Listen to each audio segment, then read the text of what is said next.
오늘 주시는 하나님의 말씀은 사무엘하입니다. 사무엘하서 6장 1절에서 12절까지입니다.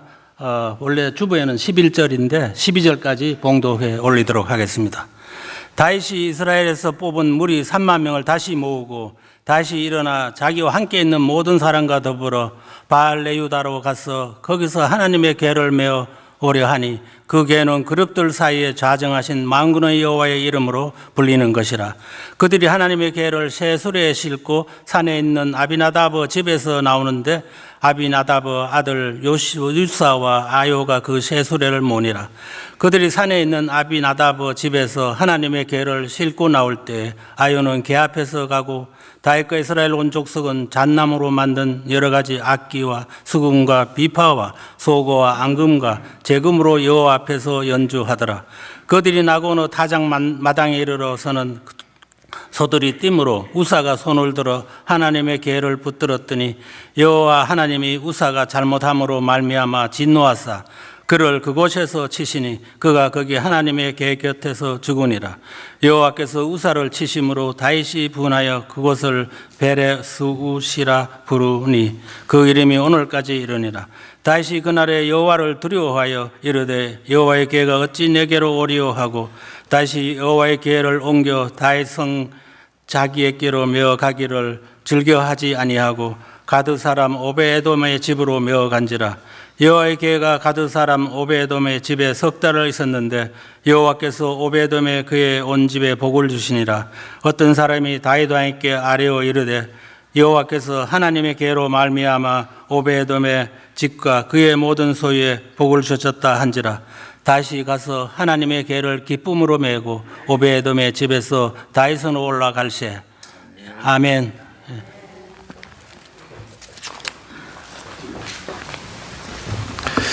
기도하시겠습니다.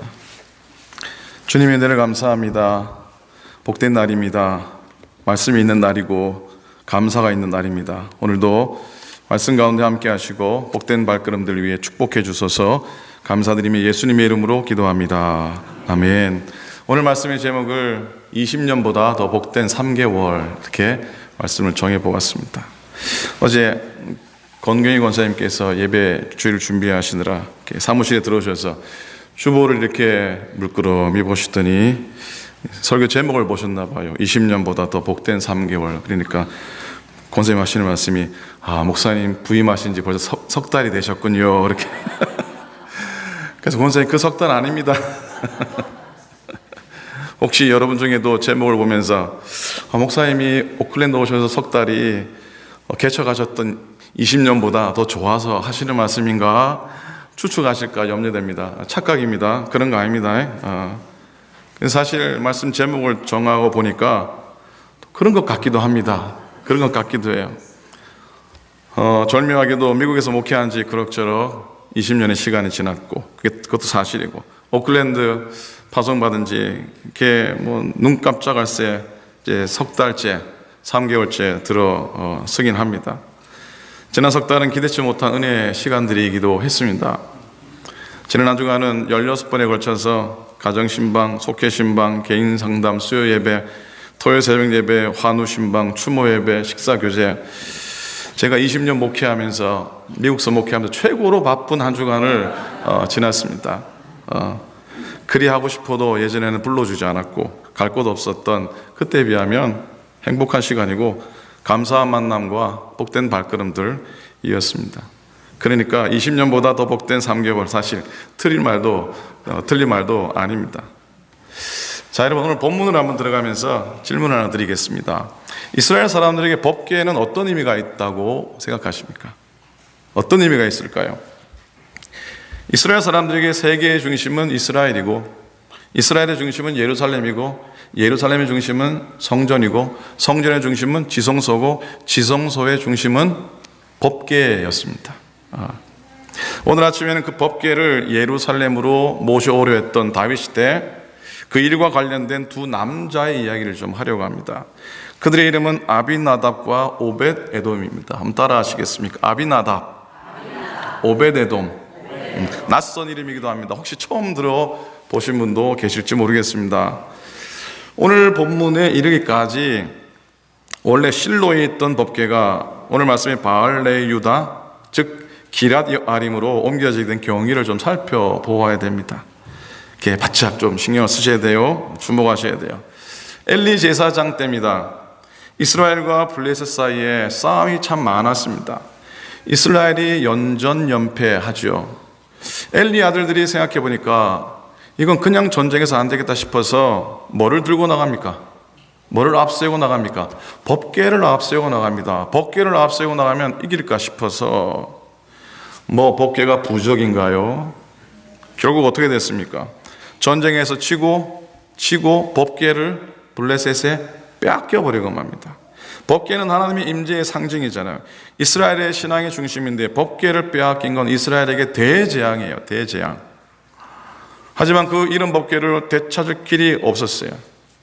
한편 이스라엘 수중으로 들어간 이 법궤, 이스라엘의 그 법궤를 탈취했으니까 이 블레셋 사람들은 얼마나 실이 났겠어요.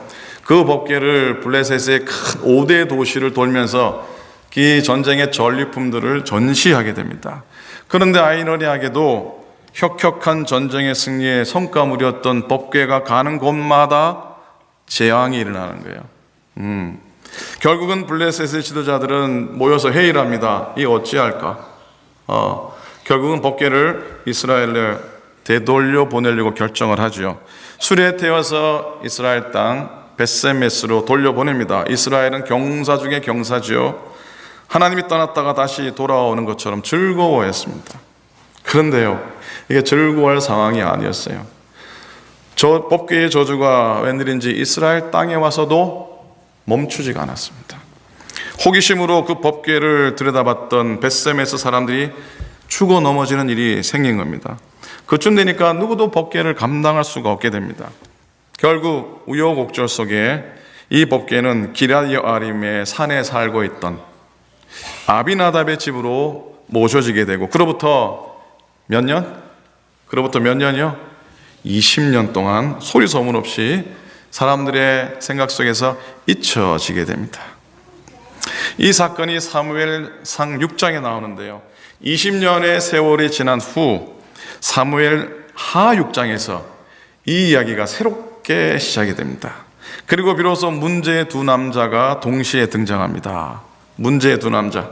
여러분, 꽃보다 남자가 아니고 운명이 엇갈린 두 남자가 등장합니다. 아비나답은 사울 왕 때의 사람이고 오베데돔은 반면 다윗 왕 때의 사람입니다. 자, 뭔가 느낌이 오지 않습니까? 같은 세대를 살았던 사울 왕과 아비나답, 그들은요 법궤에 별로 관심이 없었어요. 법궤에 관심이 없었어요. 그러던 것이 다윗이 왕이 딱 되면서 달라졌죠. 다윗이 왕이 되자마자 법궤를 생각합니다. 그리고 그 성물이 기럇여아림에 모셔져 있다는 것을 발견하고 그 법궤를 어디로 모셔오죠? 예루살렘으로 모셔오기로 작정을 합니다.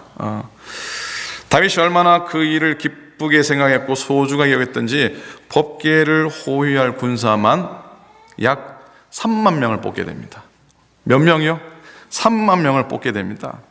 그리고 그 수송의 책임자를 지난 20년간 대를 이어서 법궤를 맡아온 아비나답의 두 아들 아효와 우사가 맡게 됩니다. 당연하죠, 그죠? 20년 동안의 수고를 이렇게 대가를 할 수 있지 않겠습니까? 20년의 수고의 대가. 근데 과연 그렇게 되었나 한번 보십시다. 자, 하나님의 법궤를 모시는 행렬, 그야말로 장관이었습니다. 이런 축제 분위기도 없습니다. 막 축제가 고조되어 갑니다. 그런데 행렬이 낙원의 타작마당에 왔을 때 그 축제의 분위기에 찬물이 끼얹는 일이 생기게 되죠. 수레를 끄는 소가 갑자기 뛰게 되고 법궤가 기울어지는 걸 막았던 우사가 법궤에 손을 대는 순간 어떻게 됩니까? 법궤에 대는 순간 목숨을 잃고 맙니다. 즉사를 하게 됩니다. 얼마나 놀랐겠어요?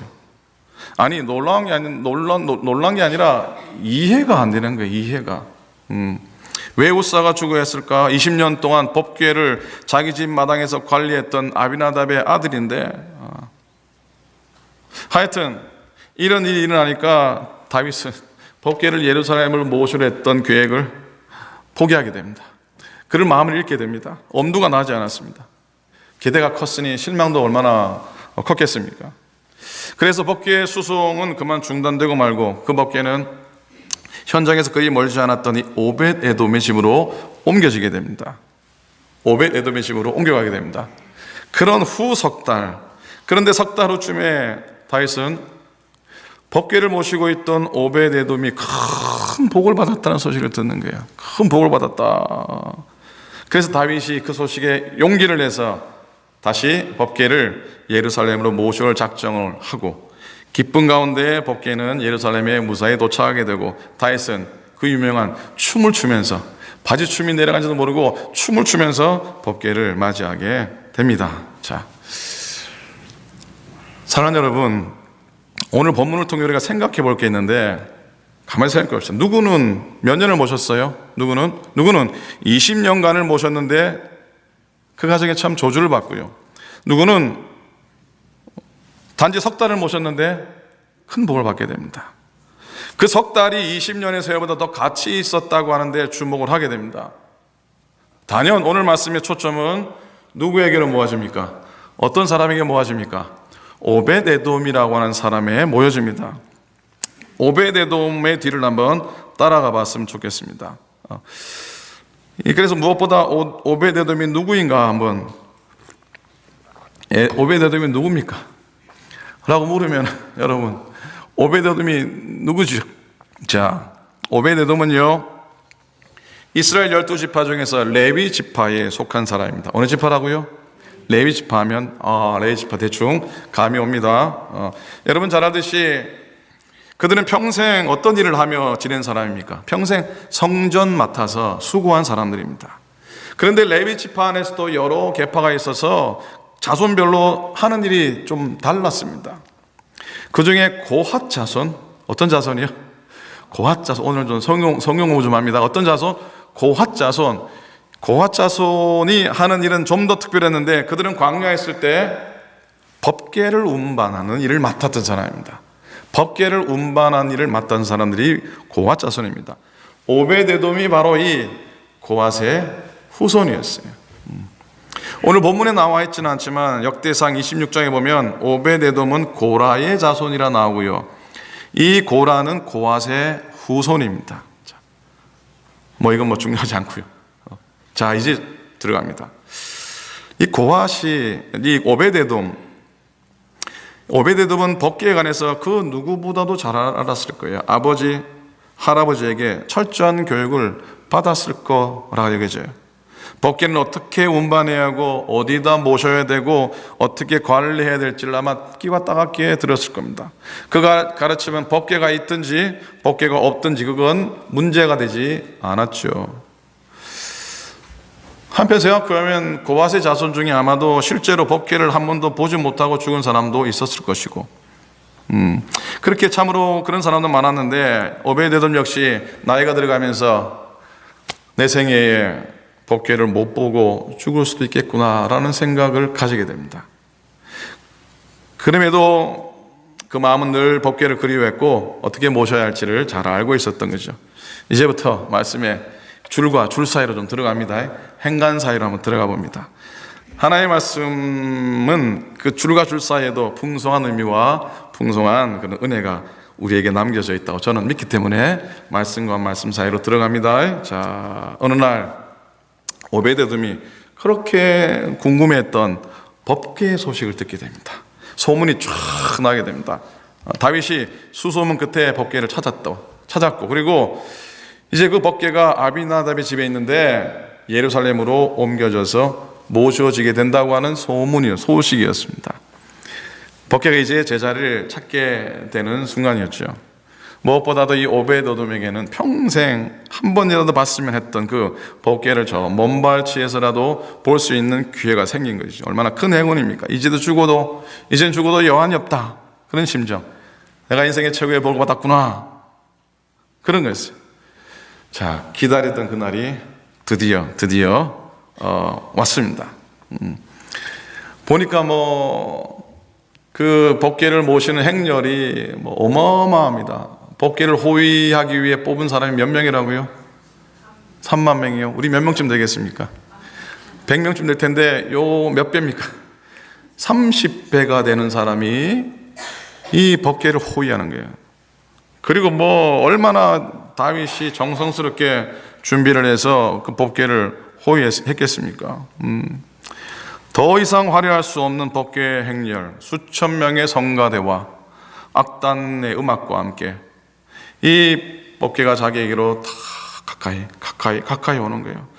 말로만 듣던 다윗 왕의 모습도 보여요. 그런데 아무리 봐도 법궤는 안 보이는 거예요. 아무리 봐도 법궤는 안 보이고 단지 소 2마리가 끄는 화려하게 치장된 수레만 보이는 거예요. 그리고 그 앞에는 교만하게 걸어오는 2사람이 있었고 그랬던 거예요. 가까이 오고 나서야 법궤가 수레에, 소가 끄는 수레에 실려 있다는 사실을 오베데돔이 알게 돼요.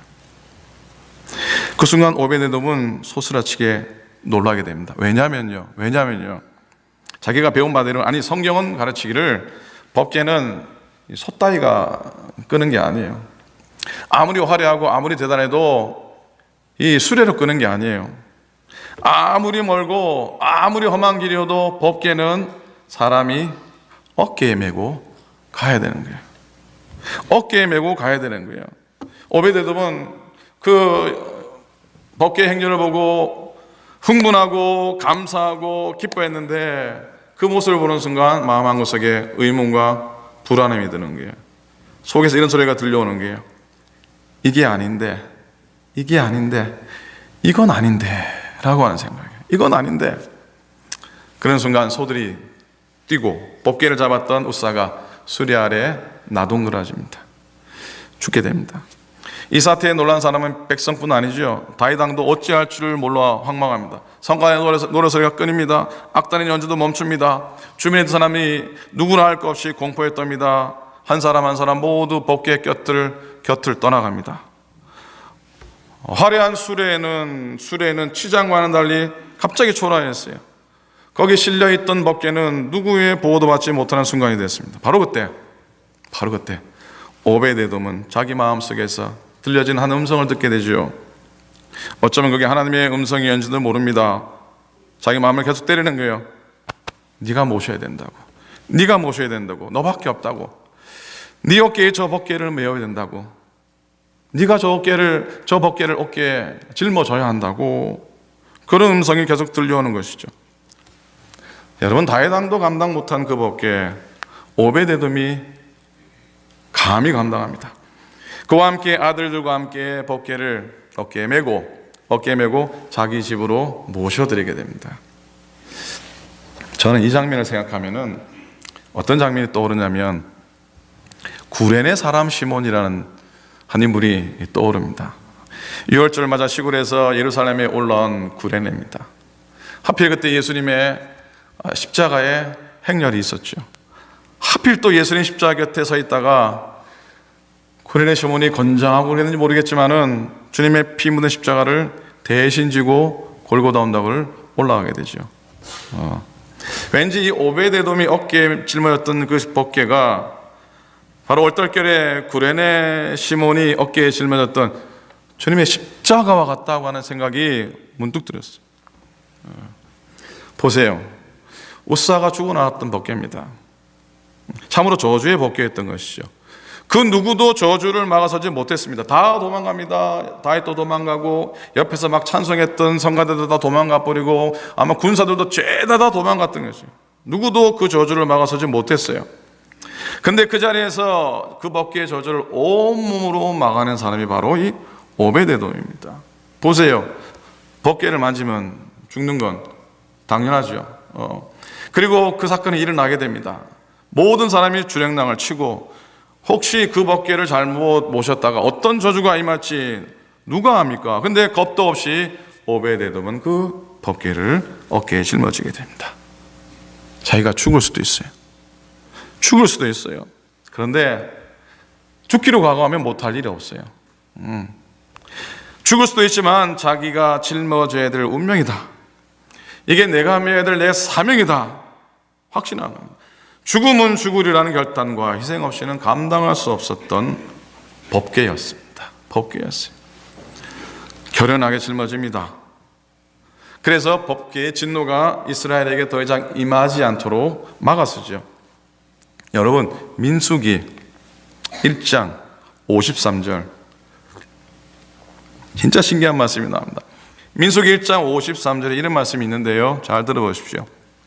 레위인은 증거의 성막 사방에 진을 쳐서, 레위인은 중앙에 있는 하나님의 성막 사방에다가 진을 쳐서 이스라엘 자손의 회중에게 진노가 임하지 않게 할 것이라 했어요.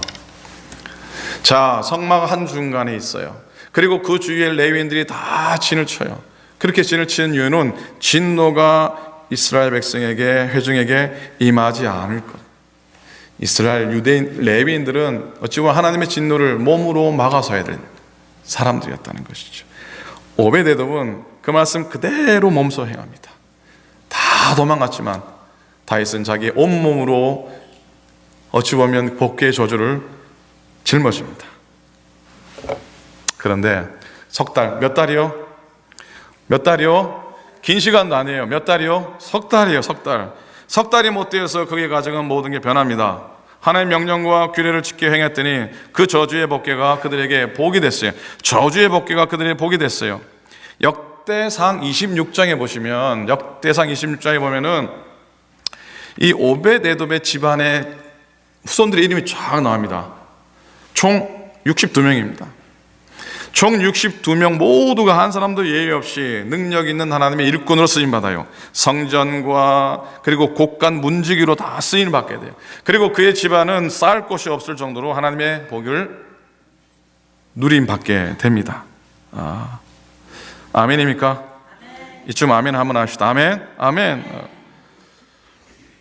자, 여러분, 여기서 잠시 우리의 신앙의 삶과 한번 연결해 생각해 봤으면 좋겠습니다. 여러분, 오베데돔이 복궤를 자기 어깨에 짊어지고 집에 갔을 때 복 받으려고 짊어졌습니까? 오베데돔이 갑자기 복이, 내가 받을 복이 생각해서, 아쉬운 복이 생각이 나서 저거 짊어지면 내가 복 받겠다고 생각해서 그 복궤를 짊어졌겠습니까? 복궤를 모신 후에 정확하게 석 달 만에 모든 게 달라질 줄 알고 복궤를 모셔왔냐는 말이죠. 그게 아니지 않습니까? 그는 복을 원한 게 아니었습니다. 딱 한 번이라도, 단 한 번만이라도 봤으면 했던 그 복궤, 그걸 보게 되고, 그리고 기회가 주어지자 오랫동안 사모했던 연인을 만난 듯 사랑하는 마음으로 그 복궤를 모시게 되죠. 그의 행복은 하나님의 복궤를 모시는 것 자체였어요. 다른 말로 말하면 하나님을 모시는 것 자체가 그의 복이었던 줄로 믿습니다. 석 달 동안, 그리고 그 석 달은 대를 이어 보관했던 아비나답의 20년의 세월과는 비교할 수 없는 짧은 시간이었지만 가치로서는 납대했고 아비나답을 부끄럽게 했습니다. 우리의 신앙은 연약해서 연약한 게 아니죠. 몰라서 연약하고 하나님을 알려고 하지 않는 무성의 때문에 연약하고, 따라서 사랑이 생길 구석이 없어서 연약한 겁니다. 실력은 다름이 아닌 사랑인 줄로 믿습니다. 사랑이 실력입니다. 한번 따라해 보시겠습니까? 사랑이 우리의 실력이다. 사랑이 우리의 실력이다. 여러분, 모든 일을 사랑으로 하시기 바랍니다. 모든 일을 주님을 사랑하는 사랑으로 하실 수 있기를 간절히 부탁을 드립니다. 주님께서 사랑하신 그 사랑으로 사랑하시고요, 내게 베푸신 주님의 은혜가 헛되지 않게 그 구원의 감사와 감격을 가지고서 주의 사랑이 나를 강권하신다고 고백하면서 그렇게 섬기시기를 간절히 부탁을 드립니다. 그렇게 예수님 위해서 헌신하고 그렇게 서로 사랑하는 우리가 될 수 있기를 간곡히 부탁을 드립니다. 여러분, 오베데돔이 그렇게 어깨에 짊어진 저주의 복궤는 딱 1000년이 지난 다음에, 1000년의 시간이 지난 다음에 예수님이 지셨던 십자가이지 않을까요?